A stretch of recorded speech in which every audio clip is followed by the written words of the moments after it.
कि direction ratio जो होता है डायरेक्शन कोसाइन के डायरेक्टली प्रोपोर्शनल वैल्यू होता है। प्रोपोर्शनल वैल्यू हो सकता है या होता है, इसको हम लोग ऐसे रिप्रेजेंट कर सकते हैं कि any three numbers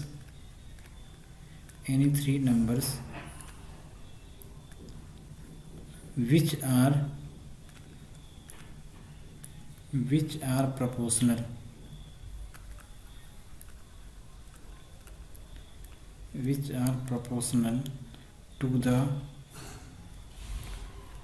direction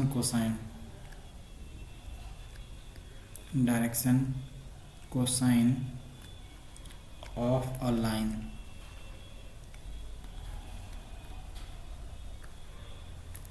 are called the direction ratio।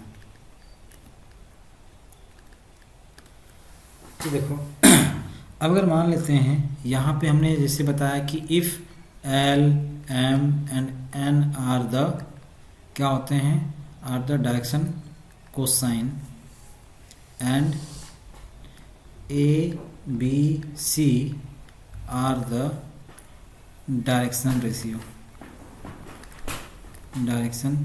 Ratios. ठीक, तो इसका मतलब क्या हुआ कि A का वैल्यू जो होगा लैम्डा टाइम्स L होगा, यानी डायरेक्टली प्रोपोर्शनल होगा, और B का वैल्यू जो कि एक कांस्टेंट से मल्टीप्लाई करके हमने इक्वेट कर दिया, तो B is equal to lambda times M होगा और C is equal to lambda times N हो जाएगा। ठीक, for any belonging to R, lambda any belonging to R हो सकता है। ठीक, एक्सेप्ट जीरो नहीं होना चाहिए। ठीक है, तो उस केस में अगर मान लेते हैं हमको इनकी वैल्यू कैलकुलेट करना है, बेसिकली हमारा रिलेशन तो यही आएगा, डायरेक्टली प्रोपोर्शनल रहेगा। अब बस हमको क्या करना है, लैम्डा कांस्टेंट की वैल्यू कैलकुलेट करना कि वो कांस्टेंट वैल्यू क्या आएगा। तो उसके लिए हम लोग क्या करते हैं, एक हेडिंग डालते हैं, क्या चीज़, relation between the direction ratio. तो पहले तो हम लोग निकालेंगे डायरेक्शन कोसाइन और उन आपस में L, M, N का रिलेशन क्या होता है उसके बारे में पहले देखेंगे। फिर उसके बाद हम लोग देखेंगे क्या चीज़, डायरेक्शन कोसाइन और डायरेक्शन रेशियो में रिलेशन। हालांकि हमने ये बता दिया डायरेक्शन कोसाइन और डायरेक्शन रेशियो में रिलेशन हमने बता दिया क्या होता है, डायरेक्टली प्रोपोर्शनल होता है, लेकिन वहाँ पे कांस्टेंट आ रहा है, उस कांस्टेंट की वैल्यू को हमको कैलकुलेट करना है। तो सबसे पहले देखो, अब यहाँ पे हम लोग पहले L, M, N में एक रिलेशन बनाते हैं और वो कैसे आएगा उसके बारे में पहले समझते हैं। तो मान लिया हमारा ये एक्स एक्सिस है, ये हमारा वाई एक्सिस है, और इधर मान लो हमारा कहीं जेड एक्सिस आएगा। वैसे ही फिर से हमने क्या किया, एक पॉइंट P ले लिया जैसे अभी हमने लिया था। तो ये पॉइंट P को हमने मान लिया एक्स, वाई और ये जेड कोऑर्डिनेट है, जो कि एक्स जो है कहाँ से अल्फा एंगल बना रहा है, y से मान लो हमारा बीटा एंगल बना रहा है, और z से मान लो हमारा गामा एंगल बना रहा है। ठीक, तो अगर मान लो मैं इस पॉइंट P की बात करूं, तो ये हमारा x, ये वाला जो डिस्टेंस कितना होगा, ये डिस्टेंस कितना होगा, x डिस्टेंस होगा, ये हमारा डिस्टेंस कितना होगा, y डिस्टेंस होगा, और यहाँ से जो ये z एक्सिस से जो डिस्टेंस आएगा वो हमारा क्या आएगा, z डिस्टेंस आएगा। तो अगर मान लो हम लोग इस लेंथ को r लेंथ मान रहे हैं, किसको, OP को, let OP is equal to OP का मैग्नीट्यूड r के इक्वल आ रहा है। ठीक, तो इस हिसाब से अगर मैं cos अल्फा की वैल्यू निकालूं, तो cos alpha is equal to कितना आ जाएगा, x बाई r हो जाएगा। तो यानी x का वैल्यू हमारा किसके इक्वल आ जाएगा, x का वैल्यू हो जाएगा r cos अल्फा के। ऐसे ही सेम y का वैल्यू आ जाएगा r cos बीटा के, और सेम z का वैल्यू आ जाएगा r cos गामा के। अच्छा, इसी को हम क्या लिख सकते हैं, r इंटू एल भी लिख सकते हैं, क्योंकि l का वैल्यू cos अल्फा के इक्वल होता है, और r इंटू एम लिख सकते हैं, और इसी को हम r इंटू एन भी लिख सकते हैं। ठीक, अब मैंने क्या किया, इन तीनों इक्वेशन को, मान लो ये इक्वेशन 1 बोल दिया, इक्वेशन 2 बोल दिया और इक्वेशन 3 बोल दिया, इन तीनों इक्वेशन को स्क्वायर करके ऐड कर दिया, X square plus Y square plus Z square is equal to R square common ले लिया और L square plus M square plus N square के इक्वल कर दिया। एक चीज़ और हम लोग जानते हैं, क्या जानते हैं कि अगर हम आर को रिप्रेजेंट कर रहे हैं तो X I plus Y J plus Z K equal होता है। तो आर मॉड का वैल्यू किसके इक्वल आता है, या आर स्क्वायर का वैल्यू, आर मॉड का स्क्वायर का value X square plus Y square plus Z square के इक्वल आता है नहीं।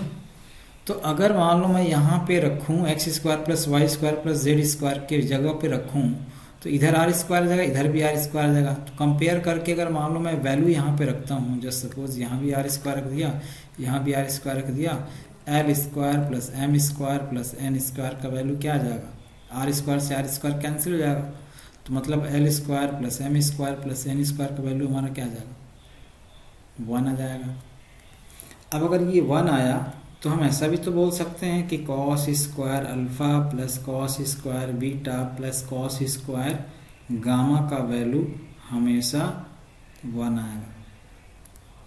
अच्छा, इसी में एक क्वेश्चन हमसे बार बार पूछा जाता है, इसी को अगर मान लो मैं साइन के टर्म्स में रिप्रेजेंट कर दूँ, यानी 1 minus sign square alpha plus 1 minus sign square beta plus 1 minus sign square gamma use कर दूँ, तो ये एक 1 तो इस 1 से कैंसिल हो जाएगा, बाकी सबको इधर ला लेते हैं तो ये हो जाएगा 2 is equal to sine square alpha plus sine square beta plus sine square gamma. तो ये हमारा क्या आ जाएगा, 2 is equal to sine square beta plus sine square gamma plus sine square alpha. तो ये भी एक रिलेशन हमारा निकल के आता है यहाँ से, ठीक। अब देखो, अगर मान लो ये जो हमने रिलेशन या रेशियो हमने बनाया था, अब देखो यहाँ से हमारा सारी वैल्यू क्लियर हो जाएंगी। हमने क्या वैल्यू बताया था, a is equal to lambda into L बनाया था, b is equal to lambda into M बोला था, और c is equal to lambda into N बोला था, है ना। अगर मान लो मैं इनको भी, इसको मान लो इक्वेशन 1 बोल दूँ, इसको 2 बोल दूँ और इसको 3 बोल दूँ, और सभी को स्क्वायर करके ऐड कर दूँ, A square plus B square plus C square is equal to क्या आ जाएगा, लेमडा स्क्वायर इधर आ जाएगा और यहाँ आ जाएगा L square plus M square plus N square. अब L square M square N square का वैल्यू हमको क्या मिल चुका है, 1 मिल चुका है। तो A square plus B square plus C square का वैल्यू क्या मिल जाएगा, लेमडा स्क्वायर। तो यहाँ से हमको क्या मिल जाएगा, लेमडा स्क्वायर का वैल्यू, यानी लेमडा का वैल्यू मिल गया plus minus root over A square plus B square plus C square. तो अब खास बात ये रहा कि अब हमको ए और एल में रिलेशन मिल गया, यानी ए और एल में रिलेशन मतलब ये हुआ कि डायरेक्शन रेशियो डायरेक्शन कोसाइन में अब हमको रिलेशन भी मिल गया। क्या मिला, देखो A is equal to L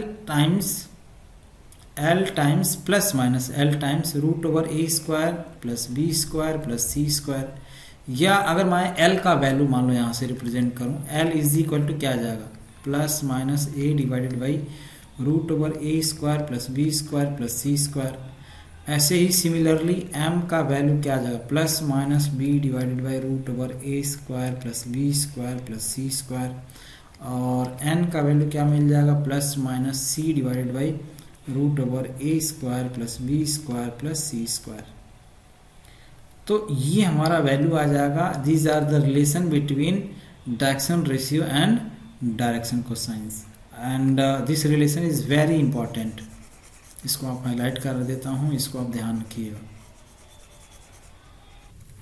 question हमारा दिया हुआ है कि मान लो एक वेक्टर ए दिया हुआ है, ठीक है। A vector is equal to 3i minus 6j plus 2k, ठीक।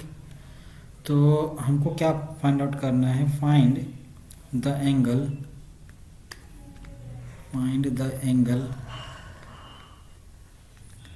Made with coordinate axis.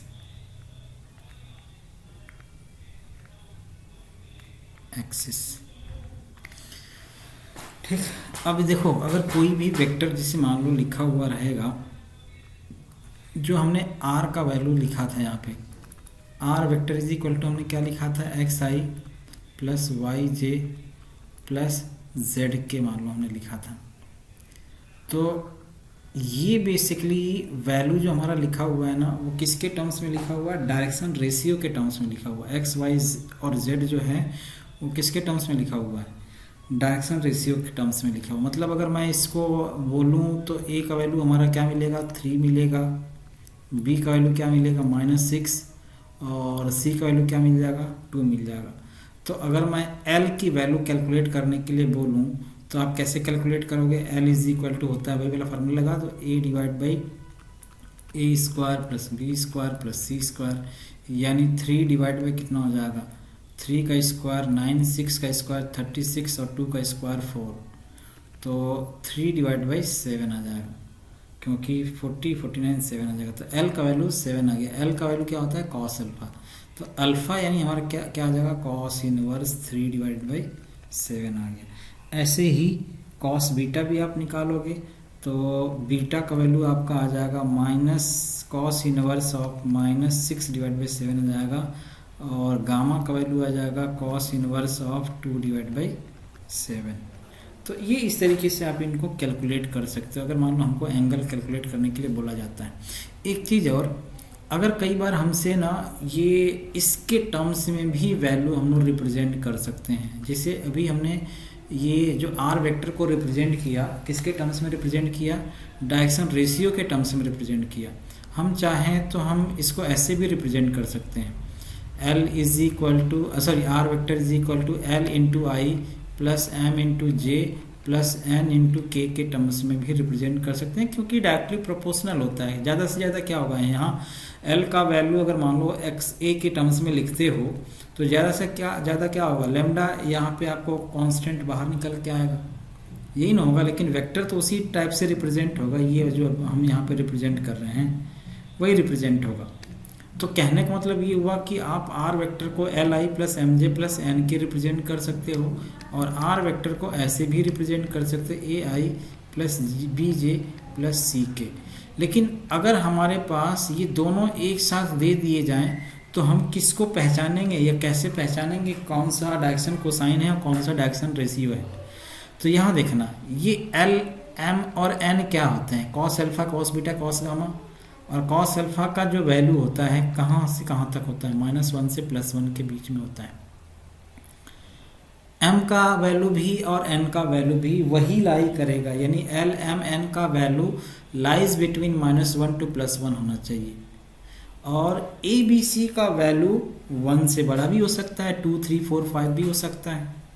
तो अगर आपको कभी ऐसा कन्फ्यूजन लगे कि इसमें से कौन सा वाला डायरेक्शन रेशियो के टर्म्स में दिया हुआ है और कौन सा डायरेक्शन कोसाइन के टर्म्स में दिया हुआ है, तो आप कैसे पहचानोगे? ये पहला चीज़ तो L square plus M square plus N square का वैल्यू 1 आएगा। दूसरा चीज़ cos alpha, cos beta, cos gamma का वैल्यू लाइज बिटवीन -1 to +1 होना चाहिए, ग्रेटर देन 1 नहीं हो सकता। तो ये डायरेक्शन कोसाइन का पहचानने का तरीका है, डायरेक्शन कोसाइन अगर दिया हुआ है। मोस्ट इंपॉर्टेंट चीज़ एक और हम लोग बात करने जा रहे हैं, direction cosine of a line. Direction cosine of a line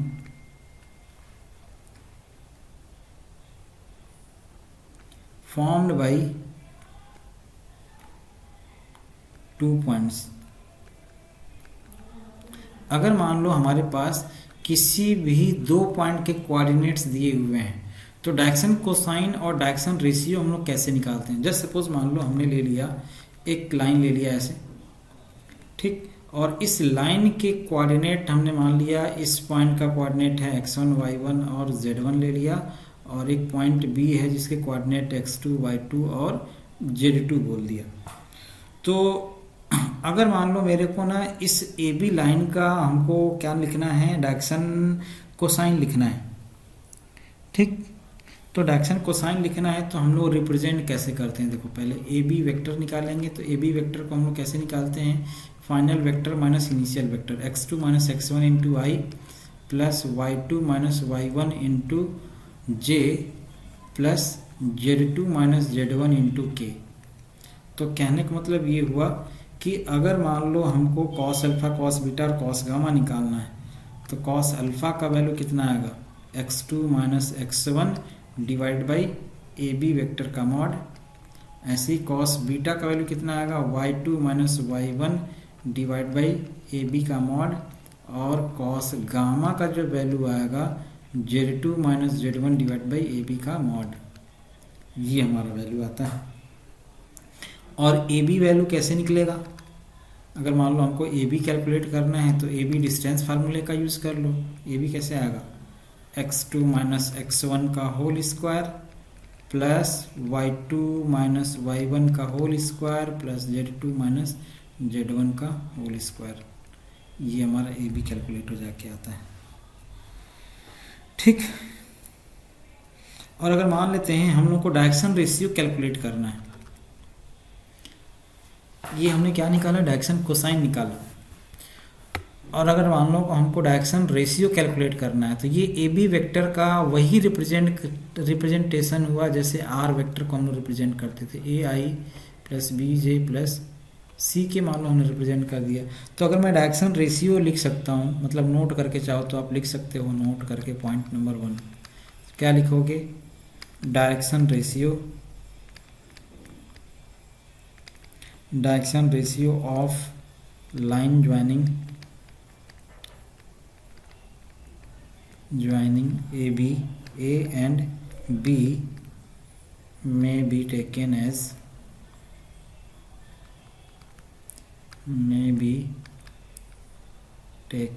as plus minus x2 minus x1 comma plus minus y2 minus y1 comma plus minus z2 minus z1।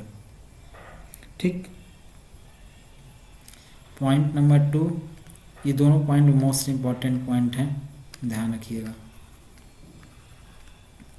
Point number 2 में क्या बोला जा रहा है कि 3 points or ratios of a line formed by line joining 2 points. Line joining 2 points are proportional to direction ratios of line formed by line joining 1 point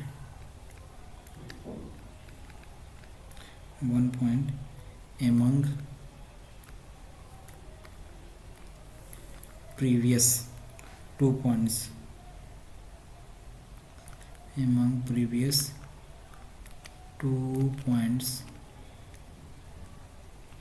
two remaining